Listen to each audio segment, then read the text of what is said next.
नहीं हो तो आपको अगले साल। हमारे साथ ये चीज़ नहीं होती कि हमें हर साल मौका दिया जाए कि हाँ आप आइए, आप पढ़िए और एग्ज़ाम दीजिए। इस साल जो पेपर मतलब जिस तरीके का पेपर आया, काफ़ी वाहियात पेपर, 1 घंटे के अंदर कोई इंसान कर ही नहीं सकता।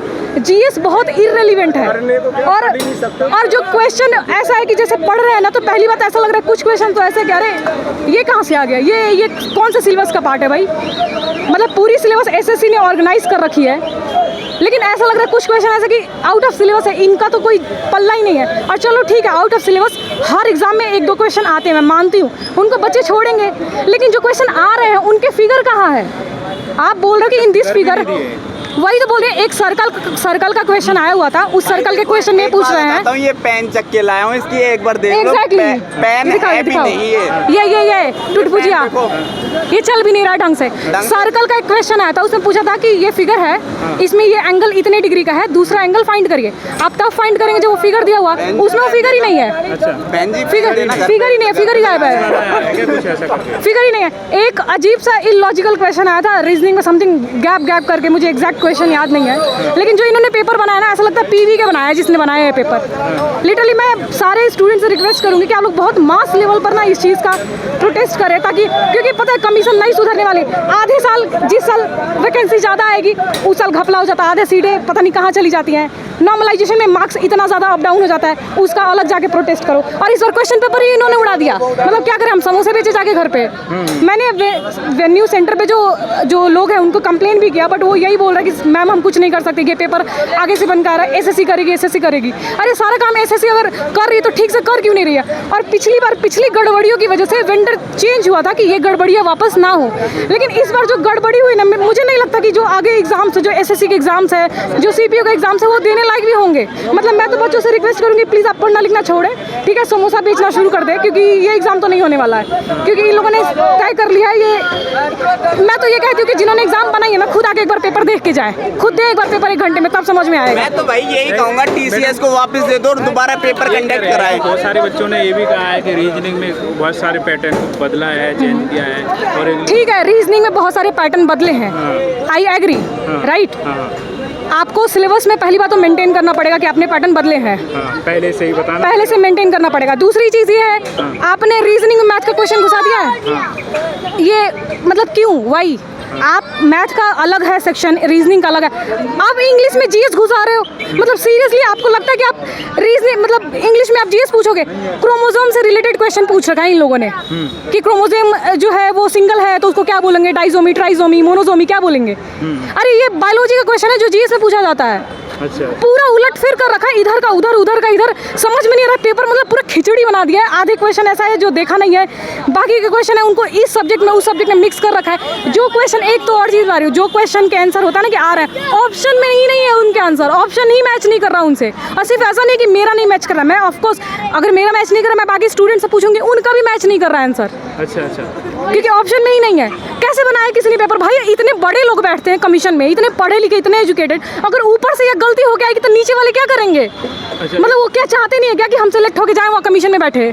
पीवाईक्यू देखे होंगे पिछले सालों के, उससे सर मैं ऑलरेडी 2 साल से प्रिपरेशन कर रही हूँ और मैं सीरियसली प्रिपरेशन कर रही हूँ। मेरा ना लास्ट चांस है, लास्ट अटेम्प्ट नहीं है, अटेम्प्ट ऑफकोर्स मेरी एज है, बट मेरी फैमिली की तरफ से ना अल्टीमेटम है कि बेटा कर लो, क्योंकि ना लड़कियों को इतना चांस नहीं दिया जाता। पिछली बार मैंने एग्जाम दिए थे, मेरे एग्जाम निकले थे, मेरा सीपीओ भी निकला था, लेकिन मैं फिजिकल में रह गई मेरे इंजरी की वजह से। आज जो पेपर दे के आई हूँ वो पेपर भी निकला था, लेकिन मेरे पास वो नहीं था, एक्सपीरियंस नहीं था, इस वजह से मेरा फाइनल सिलेक्शन नहीं हो पाया। मेरा सीआरपीएफ का भी रिटर्न निकला था, टाइपिंग नहीं थी अच्छी, मेरा नहीं हो पाया। मेरे पेपर ऐसा नहीं कि नहीं कभी निकले ही नहीं, मेरे 4-4, 5-5 पेपर निकले हैं। लेकिन जो ये क्वेश्चन बना रहे हैं ना, सीरियसली ऐसा सोच के बैठे कि हम तो सिलेक्ट करेंगे ही नहीं।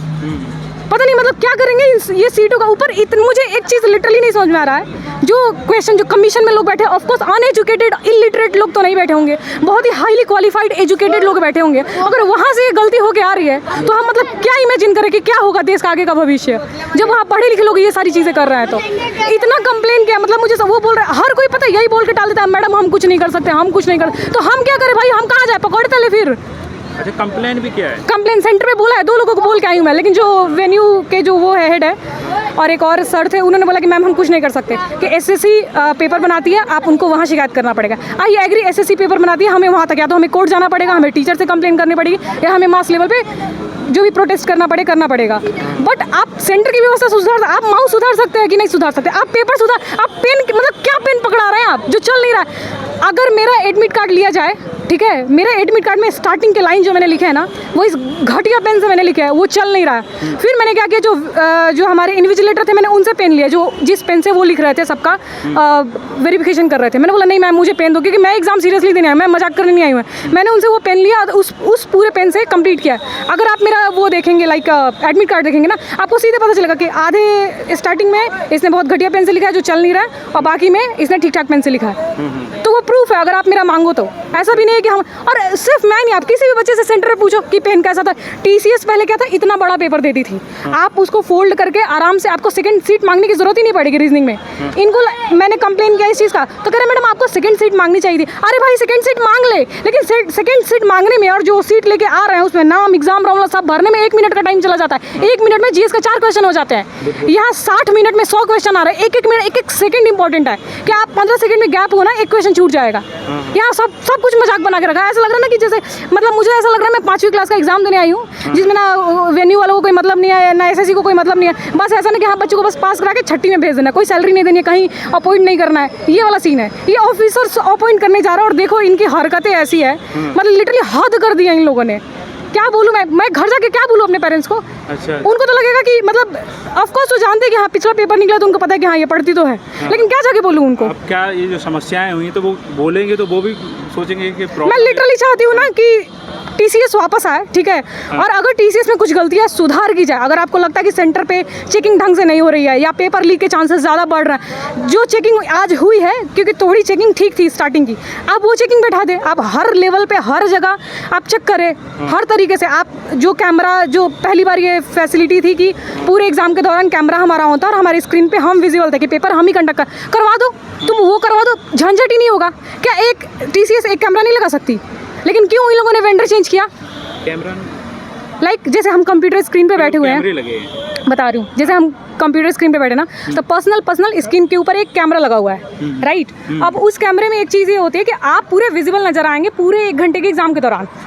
तो कब, जैसे मान लो जनरली धोखाधड़ी ये होता है कि पहले ये होता था कि एग्जाम में हम चले गए, कोई और हमारी जगह बैठ के एग्जाम दे रहा, वो अब नहीं हो पाएगा, जो कि एक बहुत, मतलब मैं बहुत सराहनीय कदम बोलूँगी कि हाँ अच्छा है कि आप लगाइए। लेकिन इस सराहनीय कदम के अलावा हर चीज़ वाहियात, मतलब आप क्या कर लेंगे कैमरा लगा के? आप लगाइए, लेकिन आप पेपर ठीक से बनाइए, आप सेंटर पे व्यवस्था अच्छी रखिए, आप पेन पेपर अच्छे रखिए, आप इन्विजिलेशन में कोई कमी मत रखिए। बच्चे आए, अपना पेपर दे, शांति से अपने घर जाए। इंसान एग्जाम से निकलता रहा है रोते रोते, क्योंकि भविष्य का सोच रहा है कि भविष्य क्या होगा। अरे जब यही थी, मैं पूरे 1 साल से दिल्ली में रह रही हूँ, मैंने अपना 2 साल से मैं प्रिपरेशन कर रही हूँ, दिल्ली में रह रही हूँ। 2 साल का पूरा मेरा खर्चा, मेरा लाइक हर चीज़, ठीक है, मजाक तो नहीं है एक मिडिल क्लास फैमिली के लिए। कोर्स खरीदो, पढ़ो, हर महीने का रेंट पे करो, और एग्जाम पर 2 साल बाद आओ सेंटर पे एग्जाम देने, तो ये तमाशा लगा के रखे हैं कि पेपर ऐसे देंगे। ये सारी की सारी चीज़ें, मैं लिटरली, मैं जितने भी स्टूडेंट है ना, मैं बोलूँगा सीरियसली, या तो प्रोटेस्ट करो, और नहीं हो पा रहा ना, पकौड़े तलो घर जाके, लेकिन पढ़ाई लिखाई छोड़ो, क्योंकि इन लोगों से तो सिलेक्शन होने वाला नहीं है, ये नहीं कर पाएंगे। फिर भी आप पेपर देख के कैसा लग रहा है, कि आपको क्या उम्मीद है, ये बताइए। आपने बहुत सारी समस्याएं बता दी हैं, समस्याएं जेन्युइन हैं आपकी, लेकिन फिर भी क्या लग रहा है, कैसा घर पे क्या बोलेंगे, क्या करेंगे? देखो मेरे पेरेंट्स इतने अंडरस्टैंडिंग हैं, क्योंकि मैं उनको बताऊं और उनको दिखाऊं कि यूट्यूब पे ये सारी चीज़ें चल रही है और क्वेश्चन किस लेवल का है। खैर वो जब हमारा आंसर किया जाएगा तो क्वेश्चन साथ में ही आएगा, वो तो पता चल जाएगा कि इन लोगों ने क्या बेड़ा गर्क करके रखा हुआ है, तो उनको पता चलेगा, क्योंकि ये सिर्फ मेरे साथ नहीं हो रहा है। लेकिन पता है क्या होता है, पेरेंट्स ना, जो मिडिल क्लास फैमिली होती है ना, एट द एंड सिलेक्शन देखती है। हाँ बिल्कुल, राइट, वो ये नहीं देखते कि हाँ कितने प्रॉब्लम आ रही है, क्या आ रही है, क्या चीज़ आ रही है, एट द एंड सिलेक्शन देखती है। क्योंकि मेरा पिछले 4-5 पेपर में सिलेक्शन हुआ, लेकिन एट द एंड में रह गई, मतलब मैं फिजिकल की वजह से रह गई, या डॉक्यूमेंट वेरिफिकेशन में मेरे डॉक्यूमेंट्स कंप्लीट नहीं है। आपको पता है इस साल मैंने ऐसा सोचा था कि सब कुछ पहले से बनवा के रखो, सारे डॉक्यूमेंट, सब कुछ, एनीथिंग पहले से रेडी करके रखो, ताकि कोई प्रॉब्लम ना आए एट द एंड। क्योंकि पेपर निकलने के बाद जब फाइनल सिलेक्शन ना हो ना, सिर्फ डॉक्यूमेंट्स की वजह से बहुत ज़्यादा दिक्कत होती है, मतलब बहुत तकलीफ होती है। वो मैंने सारे रेडी करके रखे हैं, लेकिन क्वेश्चन पेपर ही बिगाड़ दिया इन लोगों ने। क्या ले रहे हैं, क्या एग्जाम ले रहे हैं? जो जिसने बनाई है ना कसम से उसी को बैठ के बनवाओ फिर ये पेपर। अब वो लोग खुद ही सिलेक्शन लेके और जाके वहाँ जॉब करे। ड्रामे लगा रखे हैं।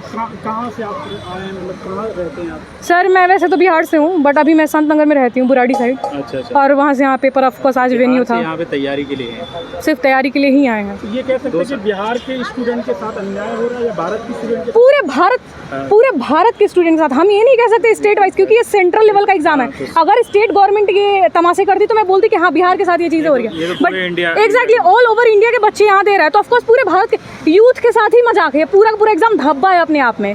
पहले ही दिन से जो शिकायतें थी मुझे तो यही चीज़ समझ में नहीं है। सबसे बड़ी बात, किसी भी रिस्पॉन्सिबल कोई भी अगर एग्जाम बॉडी है ना, उसकी सबसे पहले रिस्पॉन्सिबिलिटी ये बनती है कि अगर एग्जाम के पहले दिन से इतनी सारी शिकायतें आ रही हैं, इतनी सारी शिकायतें, तो सबसे पहले तो आप एग्जाम रोकिए, जो कमियां हैं आप दूर करिए, एग्जाम पोस्टपोन करिए, फिर एग्जाम लीजिए। ये एग्जाम कंडक्ट करवाए जा रहे हैं, जैसे ऐसा लग रहा है कि हमें तो कोई मतलब है, हम तो एग्जाम लेंगे और लास्ट में रिजल्ट जिनको देना है देंगे, और फिर ये कहेंगे अरे अब अगले साल आना आप, हम तो रिजल्ट दे चुके हैं, आप तो इस साल तो कुछ नहीं हो सकता। पिछले साल भी इन लोगों ने यही किया। सर लोग कितना जाके सुप्रीम कोर्ट में, हाई कोर्ट में उन लोगों ने लड़ाई की, तब जाके थोड़े बहुत बच्चों की एंट्री हुई। लेकिन इस बार मुझे लगता है सीरियसली सारे बच्चे जाएंगे समोसा तलने, इन्हीं को जिन्होंने पेपर बनाई ना, प्लीज़ इन्हीं को जॉब दे दे, यही करे, यही बेहतर रहेगा। Thank you madam. और ये जायज और प्लीज लिटरली मैं बोल रही हूँ, आप लोग प्लीज इस बात को आगे तक पहुँचाइए, क्योंकि बहुत मजाक कर रखा है इन लोगों ने। जो मेहनत की है वो मेहनत आपकी दिख रही है, क्योंकि आपने इमोशन के साथ अपनी मेहनत के साथ ही बोल रहे हैं, और ये छात्रों के साथ शुरुआत से ही देखने को मिल रहा है। बिल्कुल थैंक यू। हम तो यही चाहेंगे कि इसमें सुधार हो, और हम अपनी बात आपकी रखेंगे जरूर। Thank you so much.